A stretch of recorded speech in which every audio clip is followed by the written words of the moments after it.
개장 전 꼭 확인해야 할 이슈엔 전략을 통해 확인해 보겠습니다. 네 분과 함께 할게요. 야천투자연구소 남인호 소장, 유한타증권 류민수 부장과 유진투자증권 김용재 이사, 하이투자증권 이화진 과장 수고해 주시겠습니다. 네 분 어서 오세요. 자, 산유국을 꿈꾸는 대한민국, 우리 시장을 뜨겁게 달구고 있는 가스전 관련주 소식으로 오늘 이슈엔 전략 출발하겠습니다. 최근 윤석열 대통령이 포항 영일 만에 석유와 천연가스가 매장되어 있을 가능성을 언급하며 석유 가스 관련주들이 새로운 테마주로 등극을 했습니다. 한국거래소에 따르면 단기 매매가 몰리면서 이른바 손바뀜이 아주 잦은 것으로 나타났는데 주가 상승폭 역시 롤러코스터를 타고 있는 상황이거든요. 사실 오늘의 가스전 관련주 흐름 굉장히 중요해 보입니다. 오늘까지 대장주 3개가 또 뭐 상한가가 나오거나 강한 상승이 나온다면은 굉장히 또 장기 테마로 갈 수 있는 거잖아요. 어떻게 보세요, 남인호 시장님? 네, 그렇습니다. 제가 오늘 이 이슈를 어떻게 설명드릴까 어제 밤새 고민했습니다. 강점 2가지와 약점 2가지를 요약해서 말씀드리겠습니다. 자, 가스, 석유, 원유, 가스주에 대한 강점 2가지 말씀드릴게요. 미국 뉴욕 증시에 이런 격언이 있죠. 월가에 맞서지 마라, 재무부에 맞서지 마라, 이런 말이 있습니다. 그러면 우리 한국에 비하면 어떻게 할까요? 정부 시책, 정부 정책 방향에 맞서지 말라, 틀리지 않지 않습니까? 그리고 또 오늘 그 석유 시추와 관련해서 유명 인사가 또 우리 한국에 방문해서 당분간 이게 이슈가 될 것 같습니다. 그럼 그만큼 호재에 작용할 가능성이 크다고 볼 수 있겠고요. 다음 2번째 강점이 뭐냐? 꿈을 주는 겁니다. 여러분, 주식은요, 과거의 기록, 과거의 레코드를 현실로 인정하는 것도 있지만 미래에 얻을 수 있는 수익에 대한 기대감이 굉장히 중요하게 작용합니다. 이 2가지 측면은 원유 가스주에 대해서 매우 긍정적으로 작용할 수 있겠습니다. 반면에 약점도 없지 않습니다. 약점도 2가지로 압축할게요. 1번, 자, 지금 정부가 계획하고 있는 금년 말에 시추공을 할까 말까, 그리고 꽂아가지고 빠르면 내년 상반기에 가능성이 있다 없다, 그렇게 되는 거 아닙니까? 그리고 실질적으로 원유나 가스를 우리가 실제 생산하는 건 언제입니까? 지금으로부터 10년 뒤. 즉 2035년도에 이제 가스가 됐든 원유가 됐든 이제 생산할 수 있다는 거 아니겠습니까? 너무 멀다. 이것이 한 가지 약점이고요. 다음 2번째는 그게 주가에 반영되었느냐? 과연 포항 앞바다에 있는 약 140억 배럴의 그 막대한 원유가 실질적으로 되는 것이 지금 주가에 반영되었다고 보십니까? 아직 안 되었다고 보십니까? 뭐 그 의견은 반반이기 때문에 제가 단정 짓지 않겠습니다. 이런 부분은 조금 악재다. 왜? 상당 부분의 주가가 이미 반영이 됐다고 볼 수 있겠습니다. 자, 그럼 이제 우리 투자 전략 말씀드릴게요. 금년도에는 저는 반도체와 자동차가 가장 핵심이라고 말씀드렸고, 이런 테마주, 가스주가 됐든 원유주가 됐든 뭐 강관주가 됐든 이런 테마주에 대해서 시장을 계속 이끌고 가기는 쉽지 않다고 봅니다. 저는 그래서 여러분들 계좌에 적게는 5%, 아주 많아도 10% 이내로만 투자하신다면 큰 문제는 없을 것이다 라고 정리를 드리겠습니다. 네, 요거 관련해서 석유 가스전 탐사 분석 요거 이끌었던 액트지오의 창업자가 이제 방한을 하니까 이 양반이 어떻게 얘기하느냐 요것도 달려 있을 것 같고요. 자, 시장에 새로운 테마가 생성이 되면 관련 없는 회사가 테마주로 엮이는 경우도 있지 않습니까? 투자에 유의하면서 꼼꼼하게 살펴보시기 바랍니다. 다음은 삼성전자 소식입니다. MX, 스마트폰, 서비스 이런 것 쪽이죠. 노태문 사장이 자사주 5,000주 매입했습니다. 총 취득 금액이 3억 6,750만 원. 노태문 사장뿐만 아니죠. 다른 임원들도 앞다퉈 삼성전자 자사주 매입에 나섰다고 합니다. 이유가 뭔지, 또 삼성전자 주가 향방 어떻게 될지를 김영재 이사가 짚어주시는데, 또 간밤에 젠슨 황 엔비디오 CEO가 삼성전자에 대해서 HBM 납품할 것 같다 이렇게 긍정적으로 또 시그널 주지 않았습니까? 어떻게 보십니까?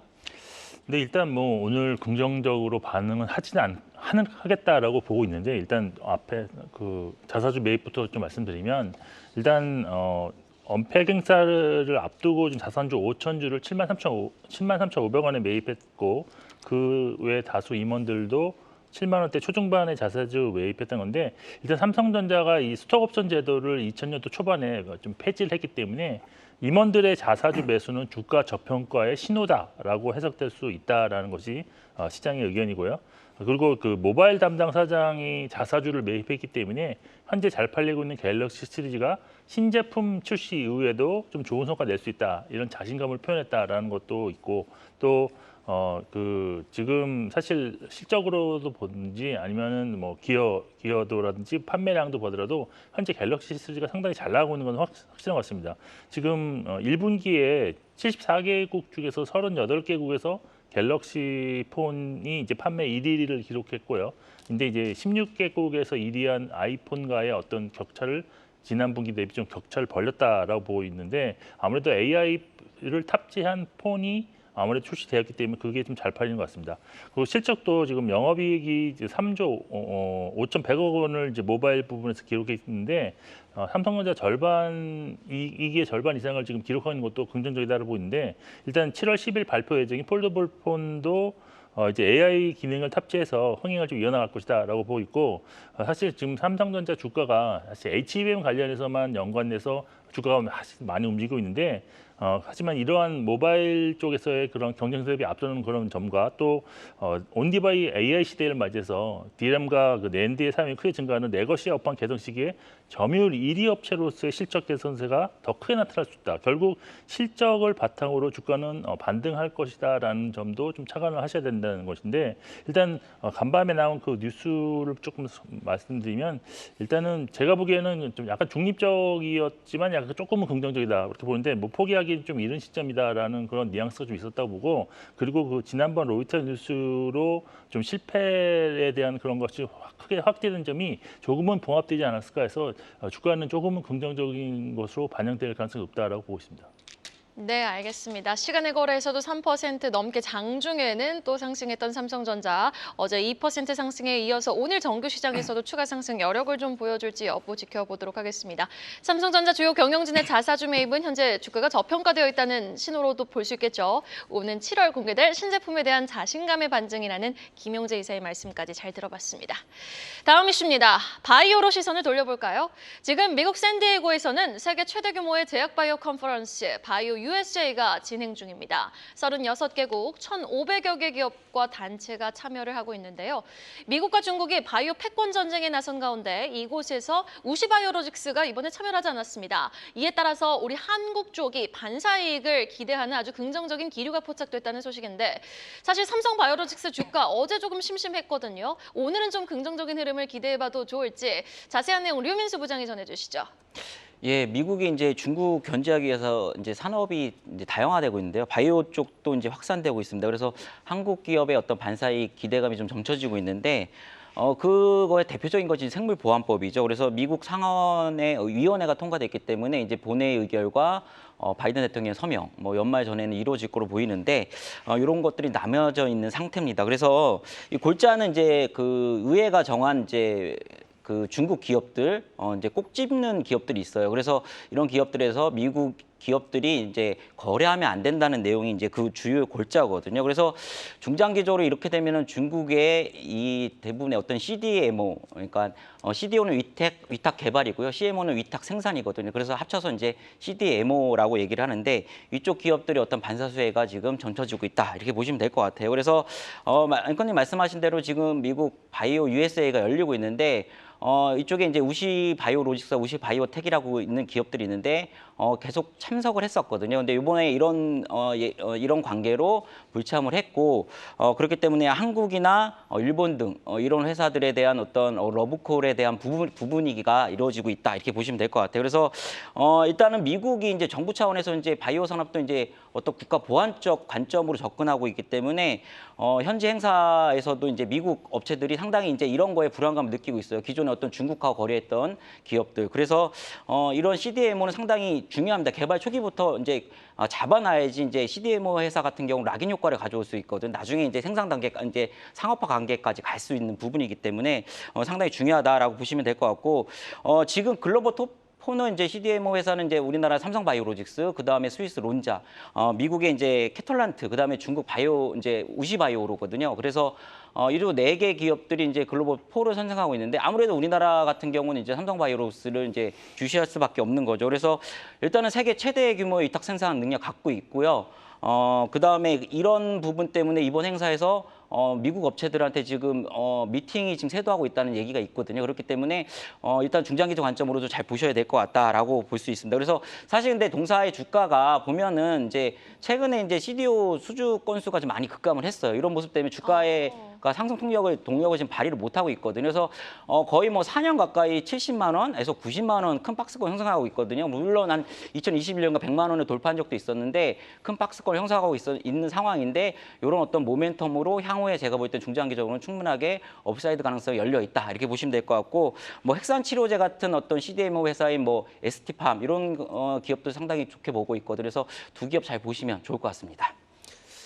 네, 미국과 중국 간의 바이오 패권 전쟁이 우리 바이오 기업의 분명한 기회로 자리 잡기를 바라보겠습니다. 다음은 일명 세계 이혼 관련 소식입니다. SK그룹 최태원 회장 소식을 주로 우리 경제면에서 봐야 되는데 요즘에는 뭐 사회면이나 연예면 이런 쪽에서 많이 보는 것 같아요. 최태원 회장하고 노소영 아트센터 나비 관장의 이혼 소송 항소심 선고가 나오면서 재산분할 재원 마련안이 주목받고 있습니다. 항소심이 확정되면 최 회장은 1조 3,800억 원 넘는 돈을 노소영 관장한테 지급해야 하는데 재원 마련 1순위로 지금 비상장사긴 합니다. SK 실트론 거론되고 있다고 하는데 이화진 과장 자세한 내용 살펴봐 주시죠. 네, 예전에 LG 실트론에서 이제 매입했던 과정이 좀 얘기가 나오고는 있는데 이제 매입했던 과정이 TRS 계약입니다. 이게 뭐냐면은 일반적으로 투자자가 자산 매입을 할 수가 없을 때 증권사가 대신 이제 매입을 하는 계약이라고 볼 수가 있는데 TRS입니다. 네, TRS입니다. 결국에는 이제 지금 만약에 최태원 회장이 SK 실트론을 매각을 하기 위해서는 이게 애초에 SPC 이제 특수목적 법인으로 계약을 했었기 때문에 결국에는 이게 SK 주식을 담보로 지금 계약이 잡혀 있습니다. 만약에 이걸 팔게 되면은 당연히 이 질권 설정된 물량들을 해제를 해야 되고 실제 현금을 유입을 하거나 아니면 SK 주식을 넘겨줘야 되는 좀 상황이기 때문에 사실 만만치 않은 측면도 있습니다. 실제적으로 지금 SK 실트론 이제 기업 가치 자체가 지금 5천억 이상에 지금 상회하는 측면이 있기 때문에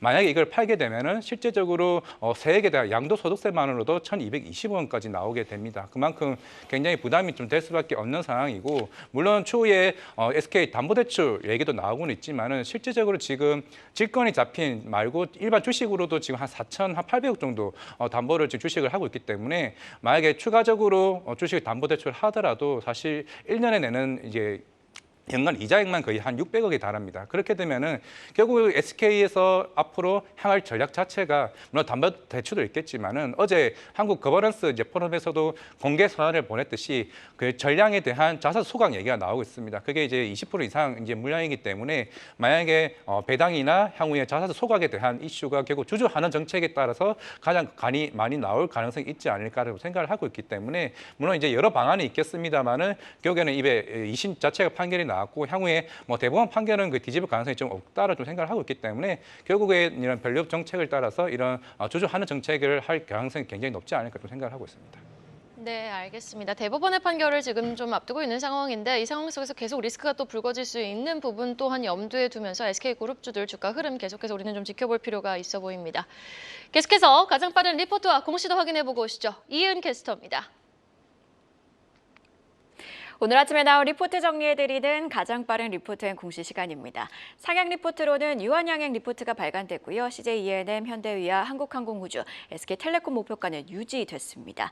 DS투자증권은 화승엔터프라이즈 커버리지를 게시하며 목표가 14,000원을 제시했습니다.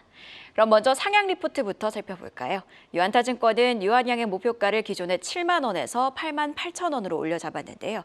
아스코에서 마리포사, 그러니까 레이저팀밋과 아마반탄압의 병용요법 임상 3상 하위 분석 결과가 발표됐다고 했습니다. 전이 그리고 추가적인 변이가 있는 고위험 환자군에서 위험도 감소가 더 크게 나타나며 해당 요법의 경쟁력이 커졌다고 진단했습니다. 또 피하 주사로 투약 시간도 개선됐다고 강조했습니다. 이어서 CJ-ENM입니다. 대신증권은 CJ-ENM과 관련해 실적이 뚜렷하게 개선되고 있다고 했는데요. 올해 영업이익은 2,300억 원대를 기록하고 내년에는 3천억 원대를 기록해 역대 최고를 기록할 것이라고 전망하기도 했습니다.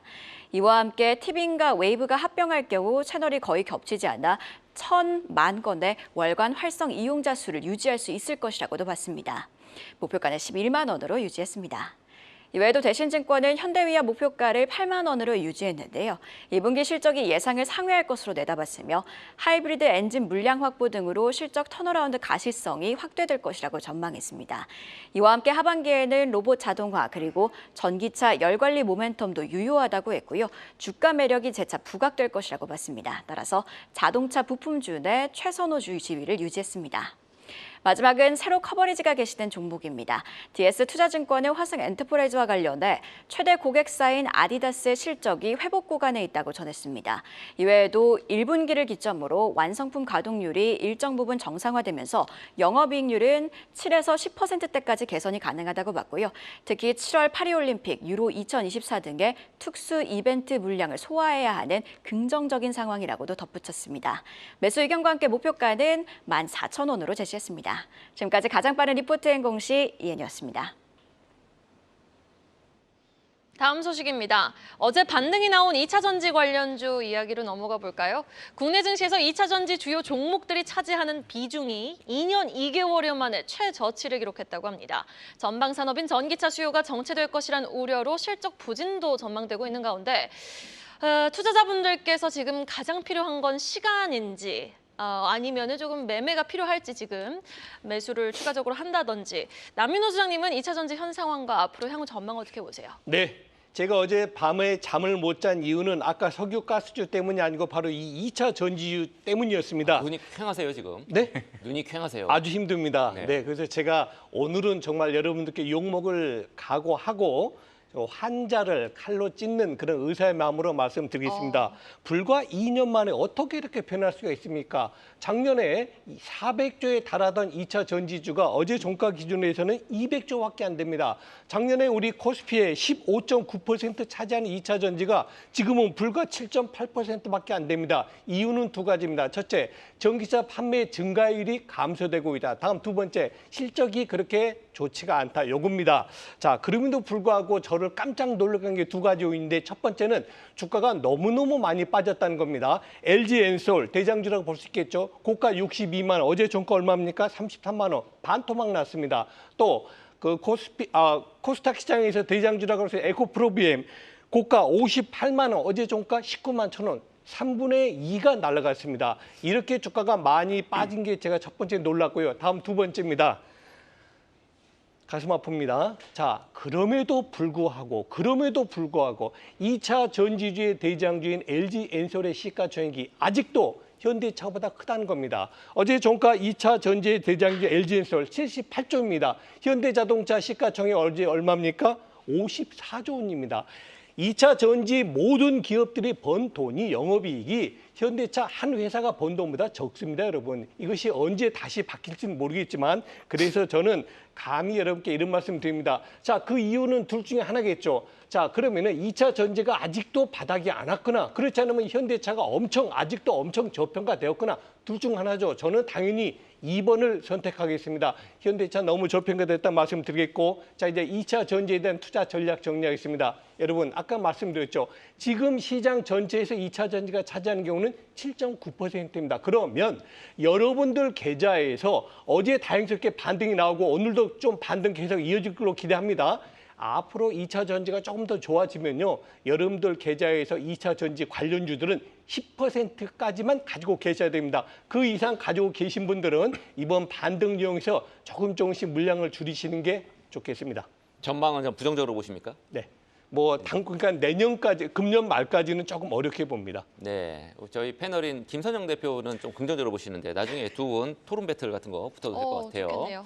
자, 미국에서 전기차 수요가 다시 살아나면 우리 2차 전지 기업이 힘을 받을 수 있지 않겠습니까? 부진을 딛고 하루빨리 일어날 수 있기를 응원하겠습니다. 자, 다음 이슈는요. 유통식품업계 소식입니다. 일찌감치 몽골 초원을 달리면서 시장을 선점하고 본격적인 공략에 나서고 있는 우리 유통식품 업계들. 자, 우리 몽골에 이제 많이 진출을 해 있는데 류민 수장 어떻게 보고 계십니까?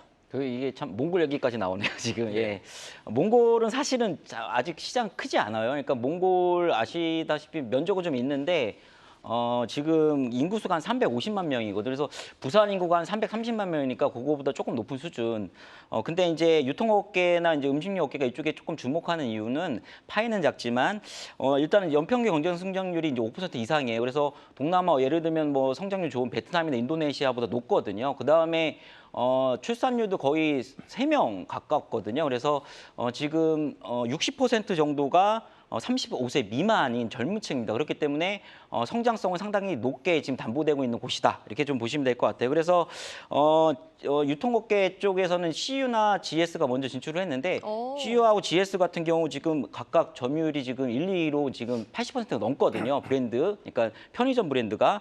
그리고 농심 같은 경우도 라면 시장 1위 브랜드. 이쪽은 이제 농심이 1위입니다. 그래서 50% 이상 점유율 하고 있고 2위는 삼양이 아니고 여기는 또 팔도입니다. 팔도가 지금 2위를 하고 있고 그다음에 뭐 맥주 같은 경우도 오비 맥주 같은 경우가 지금 중국 브랜드 다음으로 2위 하고 있거든요. 그래서 전반적으로 상당히 우리나라 쪽도 이쪽이 상당히 지금 침투력이 좀 높다. 생김새도 비슷한데 가면은 뭐 한국인지 구분이 안 가겠네요. 예, 약간 그런 것도 있겠죠. 뭐 몽골 반점 뭐 이런 것도 있을 수도 있겠어요. 몽골 반점까지 얘기하셨습니다.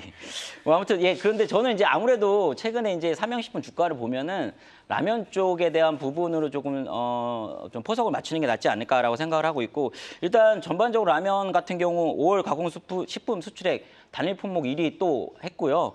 그다음에 수출액이 4월 처음으로 1억 달러 돌파했는데 지금 5월에도 지금 역시 1월 달에 계속 고공행진하고 있습니다. 그렇기 때문에 2분기 실적도 상당히 호조세 계속 이어갈 것 같다. 이거는 확실한 부분인 것 같고요. 그다음에 역시나 지금 음식료주 보는 거는 지금 멀티플 부여 계속하고 있지 않습니까? 과거에 음식료주 애널리스트나 뭐 증권가에서 멀티플 부여 되게 인색했어요. 근데 지금은 내수주로 안 봅니다. 지금 성장주로 보고 있기 때문에 멀티플 부여가 됐기 때문에 지금 삼양식품 같은 경우 18배 가까이 되거든요.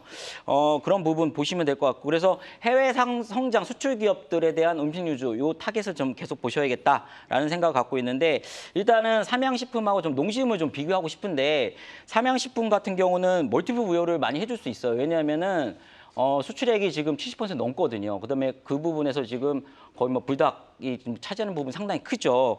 그다음에 지금 국내 공장으로만 이루어지고 있어요. 국내 공장 이루어지고 있기 때문에 고환율 상황에서 지금 마진율이 높아요. 그런 부분이 상당히 지금 삼양식품의 지금 주가의 고공행진의 정당성 입증하고 있다. 다만 저는 농심이 지금 농심 우리나라는 1위인데 지금 주가는 지금 삼양식품이 4조 1,000억인데 농심 2조 7천억이에요. 그래서 예를 들면 삼양식품 17배인데 농심 14배밖에 안 되거든요. 절대적 밸류에이션은 좀 낮아요. 왜냐하면 농심 같은 경우는 실적이 작년에 너무 좋았기 때문에 엮이져 지금 상황이거든요. 실적 YOY 대비로 이렇게 증가율이 높지 못합니다. 오히려 또 1분기 마이너스였고요. 전분기 대비, 전년 대비 그런 부분이 있는데 다만 저는 이런 게 있습니다. 농심 같은 경우는 해외 공장, 특히 북미 공장, 1, 2공장 운영주이거든요. 내년 3공장 계획 중도 있기 때문에 제가 볼 때는 어떤 수출 모멘텀이 조금 더 올라가면은 농심도 삼양식품이 어떤 눈높이로 쫓아갈 가능성이 높다. 그렇기 때문에 농심도 잘 보실 필요는 있다. 물론 어느 게 탑픽이냐 그러면 물론 삼양식품은 맞습니다. 그래요. 알겠습니다. 하지만 두 종목 모두 잘 지켜볼 필요가 있다라고 정리를 해주셨습니다. 식품업계들이 센스 있게 참 잘해요. 한국에서는 트렌디하게 저칼로리 제품의 타겟을 잘 맞췄고 해외에서는 이제 불닭볶음면 없고 인기를 얻고 있는데 이 성장세 계속해서 이어지길 한번 바라보도록 하겠습니다. 몽골에서도 미래 성장 동력을 잘 자리 잡을 수 있길 바라볼게요. 마지막 이슈입니다. 자동차 부품회사 HL 만도를 보는 국내외 증권사들의 전망이 엇갈리고 있는데요. 목표 주가 역시 증권사에 따라 큰 폭으로 차이가 나고 있습니다.